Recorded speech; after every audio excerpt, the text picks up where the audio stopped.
ناظرین اکرام السلام علیکم۔ نظریے اور سوچ کو کبھی بھی طاقت سے شکست نہیں دی جا سکتی۔ جب بھی طاقت کے ذریعے کسی بھی سوچ کو کچلا جاتا ہے، شکست ہمیشہ طاقت کی ہی ہوتی ہے۔ وقتی طور پر طاقت غالب آ جاتی ہے، مگر دائمی فتح نظریے ہی کی ہوتی ہے۔ کسی بھی مخصوص فکر اور سوچ کا مقابلہ مخصوص نظریہ ہی کر سکتا ہے۔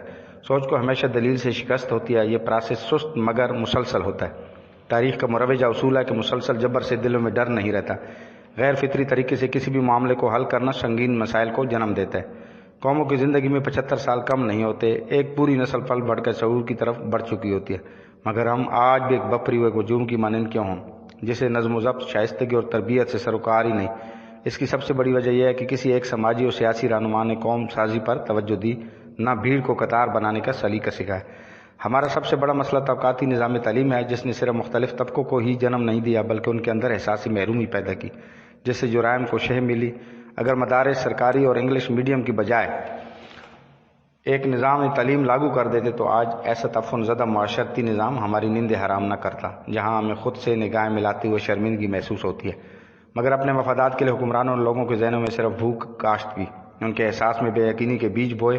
اخلاقی تربیت سے ان کے اندر معجزن خیر کے چشمے دریافت کرنے کی بجائے مادیت پرستی کے جال میں جکڑے حیوانی جذبوں کی تسکین کو زندگی کا مقصد بنایا۔ وہ جسم کے پیچھے بھاگتے رہے۔ روٹی کھل جانے کے اعلان پر ایک قدم پر کھڑی مخلوق دوسروں کو رون کر آگے بڑھنے اور اپنی جھولی بھرنے کے لیے سفید کپڑوں کو داغدار کرتی ہوئی صرف گوشت کو معیار بنانے والی جنس کی غلام بنتی گئی۔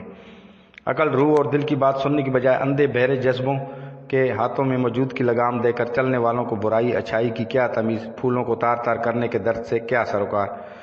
مذہب کو روحانی ترقی نہیں سمجھا گیا۔ بے پرواہ اہل ثروت اسی میں خوش کہ وہ محفوظ ہیں، صرف سیاست ہوتی رہی، بنیادی حقوق اور بنیادی مسائل کسی کو نظر ہی نہ آئے۔ غلط پالیسیوں کی وجہ سے ہم آزاد ہو کر بھی غلام رہے۔ آزادی کی چھاؤں سے لطف اندوز ہونے کی بجائے ہماری عزت نفس نت نئے کشکولوں میں ڈھلتی رہی، کیونکہ اپنے وسائل کو بروئے کار لانے اور حالات کا مقابلہ کرنے کی بجائے غیروں کے آگے ہاتھ پھیلانے کا عمل جاری رہا۔ پھر یہ ہماری پہچان بن گئی۔ ہمارا کردار اقبال رحمۃ اللہ علیہ کے فلسفہ خودی کا مذاق اڑانے لگا۔ قرضوں تلے دبے ملک میں صرف طبقاتی فرق پھلا پھولا۔ ایک طبقے کی حفاظت اور منمانیوں کے لیے پورا معاشرے کو قربان کر دیا گیا۔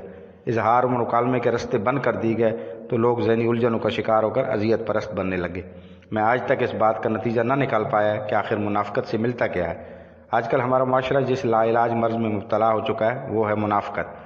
اس منافقت کی وجہ سے ہی ہمارے ملک کا جمہوری نظام، ہمارے ادارے، ہم سب اس ناسور کی زد میں آ چکے ہیں۔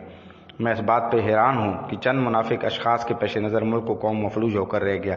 اسی وجہ سے آج امریکہ ہمیں آنکھیں دکھا رہا ہے۔ ملک کو ترقی کی راہ پر گامزن کرنے کے لیے ایسے منافق عناصر سے نجات حاصل کرنا ناگزیر ہے۔ وما علینا الا البلاغ۔